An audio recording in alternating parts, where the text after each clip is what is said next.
Hi everyone, welcome to week 10. So you guys did a great job in the child and teen interview assignment. So I will finish the grading as soon as possible. And all of you should have received your midterm grades.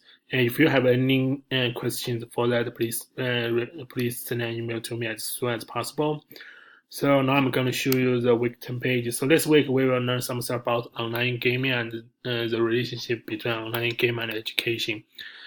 So there are 7 tasks in total this week. The first one is to watch this introduction video, and the second one is to read the basic idea of this week. And there are 2 readings in the third assignment, so please read them carefully.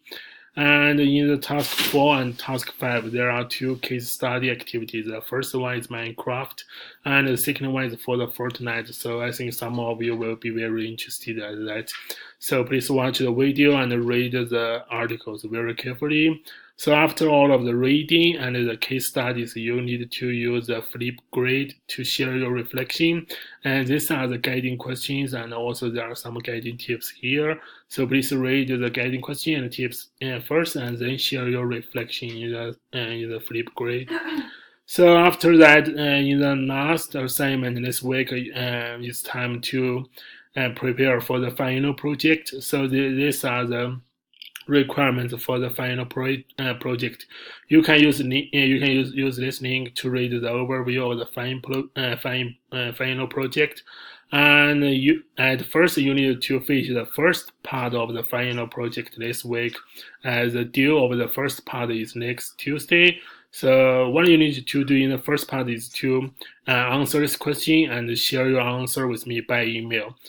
Please send an email to me to answer all of the questions before next Tuesday.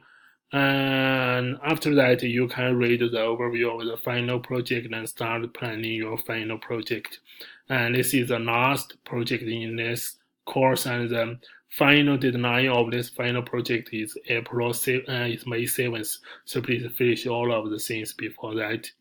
So that's all for this week. And if you have any questions, please send an email to me. I will try to reply it as soon as possible. So that's all. Thank you so much, and see you next week.